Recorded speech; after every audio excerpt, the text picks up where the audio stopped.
안녕하십니까. 한국지식재산연구원의 신미랑입니다. 저는 오늘 소발명 보호를 위한 실용신안제도의 방향이라는 주제로 발제를 준비했습니다.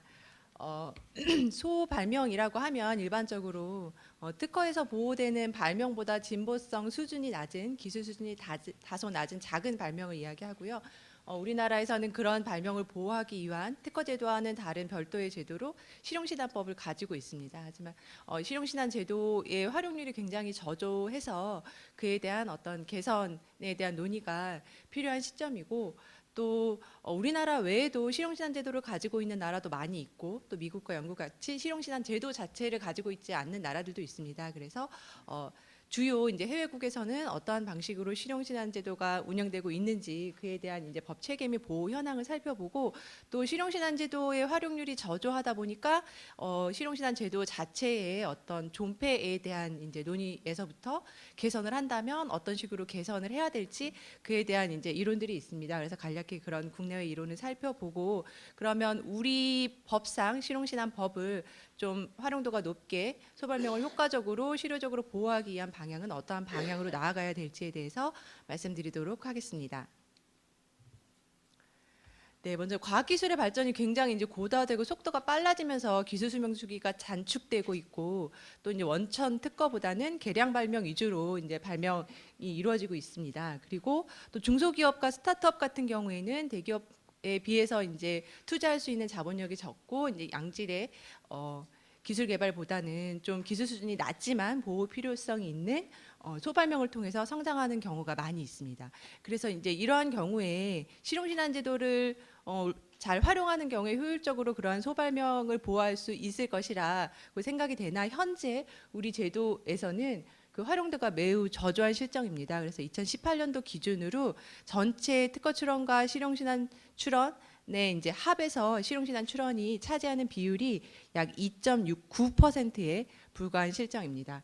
그 이유로는 법문 자체에서는 실용신안의 진보성을 특허보다 낮게 규정하고 있기는 한데, 실제적으로 판단을 함에 있어서 특허와 실용신안의 진보성 판단 기준에 있어서 차별성이 부족하고, 현재는 이제 심사주의로 다시 돌아선 후에 특허와 거의 동일한 절차에 의해서 심사를 하고 등록을 받고 있기 때문에 특허와의 차별성이 부족하고 동일한 절차에서 심사를 하고 있으나 보호기간은 짧은 그런 한계를 가지고 있습니다. 그래서 실용신안 제도를 굳이 이용할 시력이 적다. 그래서 활용도가 떨어지고 있는 실정이고, 또 실용신안으로 포섭이 좀 어려운 어떤 기술적 아이디어에 대해서 최근 들어온 이제 부경법 차목에 의해서 보호의 가능성도 얘기가 되고 있기는 한데, 부경법은 이제 기술적 아이디어만 한정해서 보호하기 위한 부분은 아니고, 또 어떤 이제 보호 대상 특정의 어려움이라든지 증명의 용이성이 좀 떨어지는 부분들이 있어서 한계가 존재하는 상황입니다.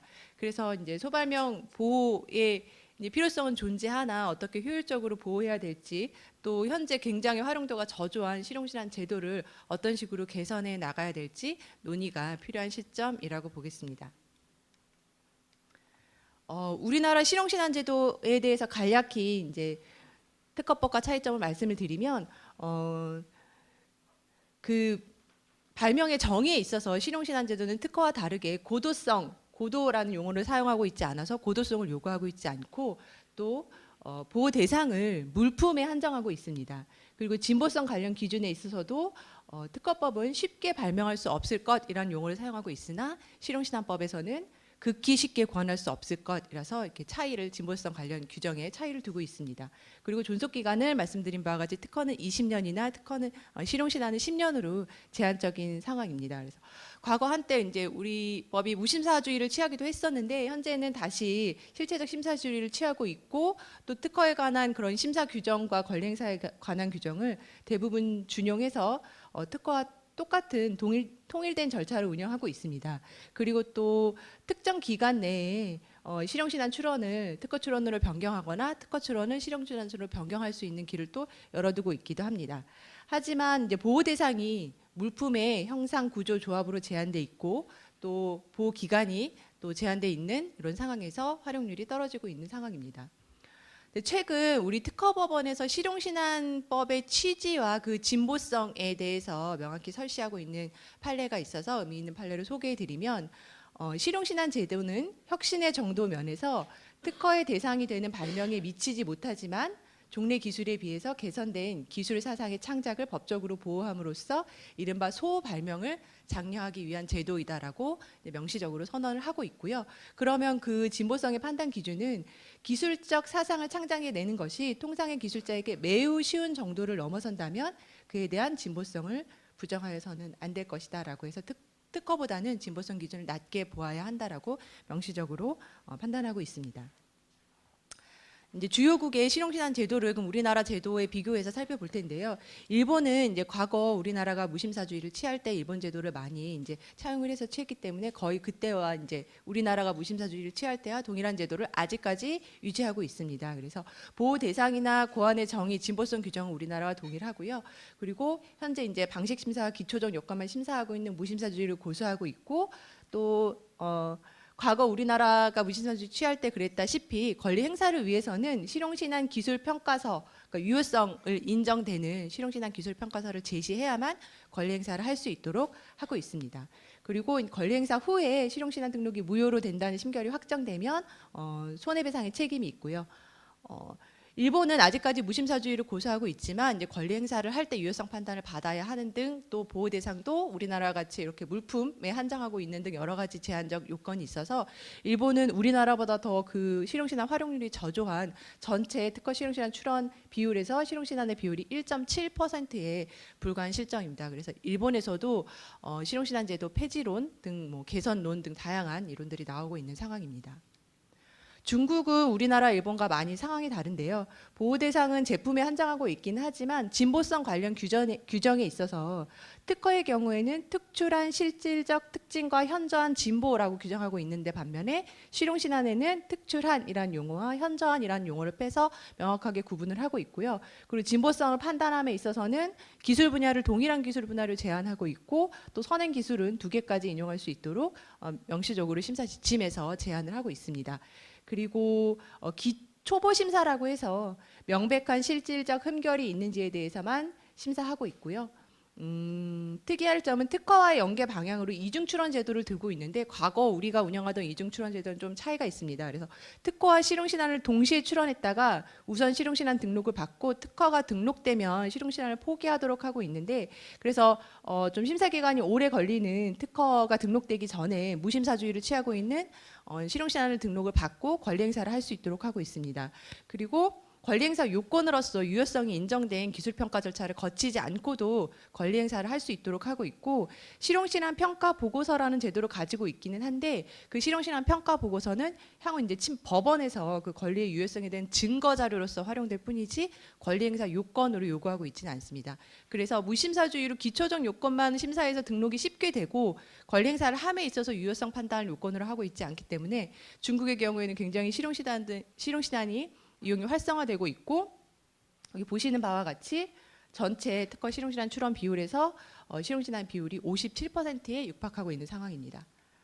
또 독일의 경우를 살펴보면 독일이 특징적인 점은 우리나라나 일본이 이제 초기 독일의 실용신안 제도를 많이 차용해서 실용신안을 들여왔는데 현재는 독일 제도는 많이 변화했습니다. 그래서 초반에는 우리나라, 일본과 동일하게 물품에 한정해서 그 보호 대상을 규정하고 있었는데 현재는 물품의 외형적 형상을 요구하지 않아서 물질 특허까지는 개방을 해서 물질 발명에는 실용신안도 등록받을 수 있도록 개방하고 있는 상황이고요.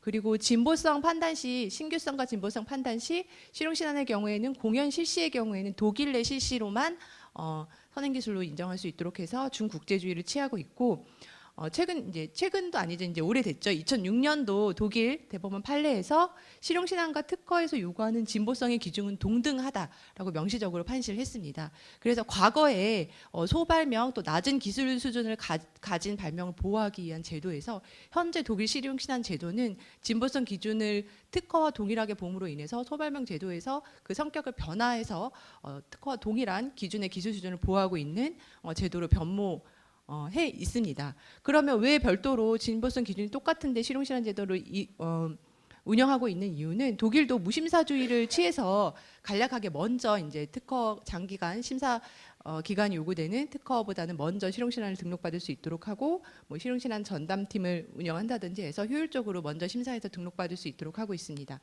특허의 연계 방향으로 독일의 그 특징적인 점은 분리 출원이라는 것을 운영을 하고 있는데 선출원된 이제 특허 출원을 기초로 여러 개의 실용신안 출원을 할 수 있도록 하고 있고 그 분리된 실용신안 출원은 독립적으로 취급이 됩니다. 그리고 특허권과 실용신안 출원의 별도의 이중 권리를 보유하고 있는 것을 인정하고 있습니다. 그래서 특허권이 이제 등록되기 전에 실용신안을 먼저 실용신안과 특허를 동시에 이중 출원을 해서 실용신안을 먼저 등록받고 권리 행사를 할 수 있도록 하고 있는데 이렇게 이중적인 권리 부여는 인정하고 있지만 권리 행사를 함에 있어서 나중에 이제 뭐 실용신안도 권리 행사하고 특허도 권리 행사하고 이런 식으로 중복제소는 금지하고 있는 상황입니다. 그리고 권리 행사 요건으로도 별도의 기술평가 절차 없이 권리 행사할 수 있도록 하고 있습니다.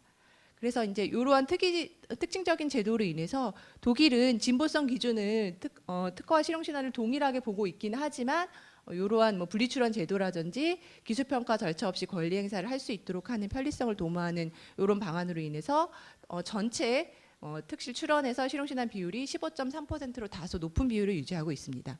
그리고 프랑스와 같은 경우에는 특징적인 점이 보호 대상과 진보성을 모두 특허와 동일하도록 하고 있습니다. 그래서 특허와 그러면 실용신안 제도의 차이점은 무엇이냐면 프랑스는 특허의 경우에도 무심사 제도를 운영을 하고 있는데 특허 같은 경우에는 18개월 내에 예비조사 보고서 청구를 할 수 있도록 하고 있습니다. 근데 특허 출원을 하고 18개월 내에 예비조사 보고서 청구를 하지 않는 경우에는 자동적으로 실용신안 출원으로 변경된 것으로 간주하고 있고 실용신안 같은 경우에는 예비조사 보고서 없이 무심사 등록으로 바로 등록하도록 하고 있습니다.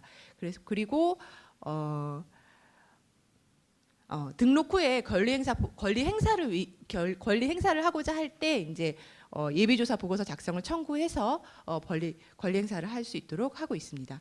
프랑스와 같은 경우에는 특허 실용신안 전체 출원에서 실용신안의 비율이 3.6%를 차지하고 있습니다.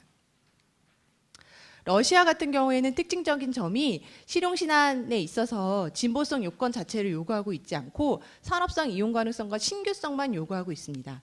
그리고 신규성과 같은 경우에는 특허와 같은 경우는 선행 기술이 알려지지 않은 경우라고 규정하고 있는데 실용신안과 같은 경우에는 본질적 특징의 조합이 기술 수준에서 인식되지 않는 경우라고 신규성에 대한 그런 개념을 정의하고 있습니다.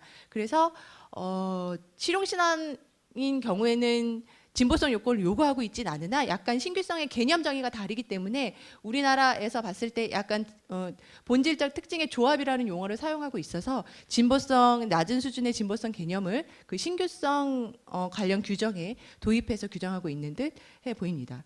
그리고 선행기술의 범위에도 차이가 있는데 실용신안 같은 경우에는 간행물은 국내외지만 실시 같은 경우에는 국내 실시만 선행기술로 인정하고 있습니다.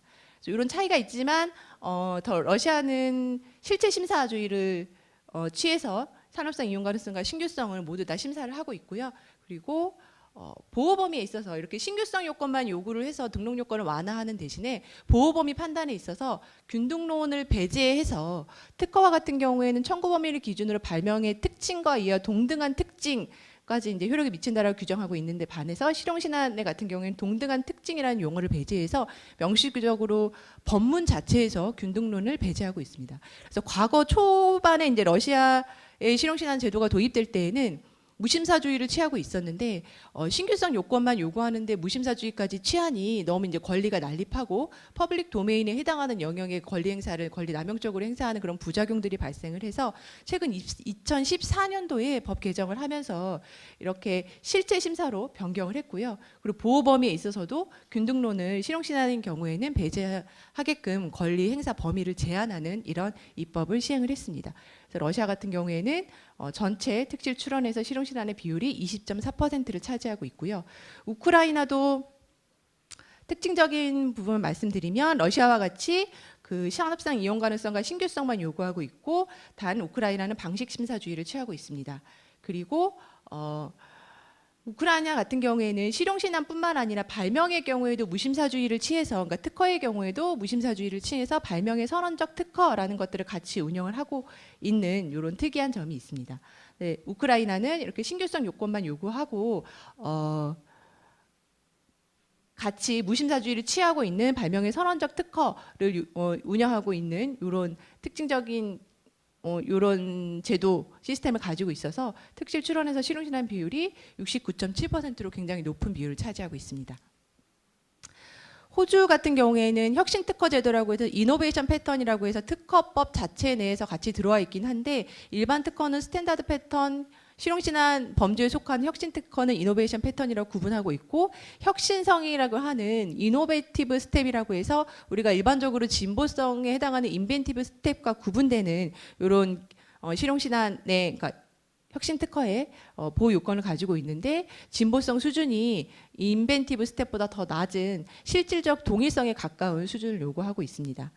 호주에서도 실용신안 존속에 대한 논의가 있습니다. 그래서 이용률이 저조하고 본래 중소기업의 발명을 보호하고자 하는 목적을 상실했다라는 비판이 있어서 단계적으로 폐지하자라는 논의가 있었는데, 최근에는 다시 이런 이제 좀 반발들이 있어서 중소기업의 요구를 더 수렴해서 논의를 하겠다라고 발표를 하고 있습니다. 뭐 우크라이나, 러시아 뭐 이런 이제 국가들의 제도를 소개해드린 이유는 특이한 점도 가지고 있긴 하지만 전 세계 실용신안 출원 상위 국가 위주로 말씀을 드린 것이고요. 보시는 바와 같이 중국이 거의 대부분이 96.6%를 차지하고 있고, 나머지 전체 국가가 3.4%를 차지하고 있습니다. 그래서 2위가 독일이고 3위가 러시아, 4위가 우크라이나, 그다음에 5위가 우리나라, 일본 이런 식으로 가고 있습니다. 보시면 이게 이제 2017년도에 대비한 실용신안 출원의 증감률인데요. 중국 같은 경우에는 22.8%가 상승한 비율인데, 대부분의 나라들이 감소하고 있는데 중국만 큰 성장률을 보이고 있는 상황입니다. 주요국의 실용신안 제도를 비교를 해봤는데 굉장히 많은 차이가 있죠. 그래서 우리나라처럼 다 보호 대상을 제한하고 있지도 않고, 진보성을 반드시 다 낮게 보고 있지도 않고, 특허와 동일하게 보고 있거나 아예 진보성 요건을 없애 나라도 있습니다. 보호 기간에 있어서도 일률적으로 10년은 아니고 6년, 8년 이렇게 차이를 가지고 있고요. 권리 행사 요건에 있어서도 무심사주의를 취하고 있지만 권리 행사함에 있어서 유효성 판단을 받지 않아도 되는 나라도 있고, 요구하고 있는 나라도 있습니다. 그래서 이런 것들을 종합해 보면 실용신안의 이용률이 높은 나라인 경우에는 등록 요건을 완화해서 등록을 쉽게 해주고 심사 절차를 간편하게 해서 무심사주의를 취하고 있지만, 권리 행사를 할 때 유효성 판단을 받지 않고 쉽게 권리 행사를 할 수 있도록 하는 특징을 가지고 있습니다. 관련 국내 이론은 이제 뭐 과거의 상황이 많이 변해서, 그러니까 존속론은 먼저 존속론 말씀드리면, 이렇게 다른 나라들이 많이 실용신안제도를 가지고 있기 때문에 현재도 이제 국제 경쟁력을 위해서는 소발명 보호 제도로서 실용신안 제도의 존속이 필요하다라는 주장이고요. 폐지론은 과거와 달리 지금은 뭐 기술이 성숙도 고도기에 이뤘기 때문에 그 사명을 다했다라는 이제 주장이고요. 절충설은 그래도 존속의 필요성이 있으니 개선을 해서 이용을 하자라는 이제 설입니다. 시간이 촉박해서 간략히 넘어가면, 그래서 어떤 식으로 개선을 해야 될 것인가 해서, 현재는 물품의 외형이 한정돼서 보호하고 있지만 보호 대상을 확대를 해서 꼭 물품에 한정해서 보호돼야 할 논리 필연적 이유는 없기 때문에 보호 대상을 특허와 동일하게 확대하자라는 논의고요. 아이고. 진보성 관련해서는 현재 우리나라는 법문 자체 내에서는 뭐 쉽게, 극히 쉽게로 구분하고 있지만 실제적으로 차별화되어 있지 않기 때문에 진보성 기준 자체를 특허와 실용신안을 차별해서 구별을 해야 된다라는 논의입니다.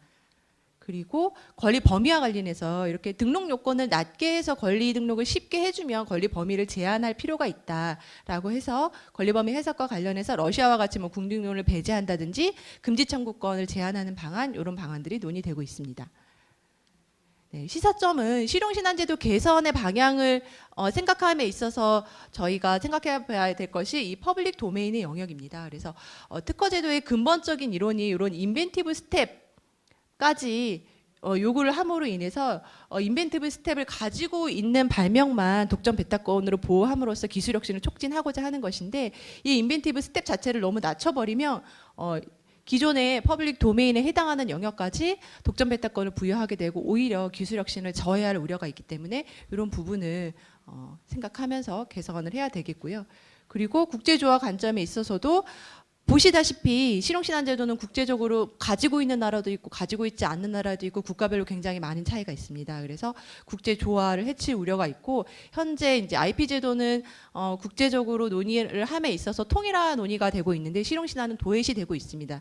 하지만 이렇게 중국의 영향력이 굉장히 커지고 있는 상황에서 보시다시피 중국이 실용신한 제도가 실용신한 출원에서 차지하는 비율이 96.6%고 중국이 특허보다 실용신한 출원율이 더 많습니다. 그래서 이거를 과연 논외로 하는 것이 적절할 것인지 이거를 국제조화 논의로서 실용신한 제도를 끌어들여서 같이 논의해야 되는 상황이라고 판단이 됩니다.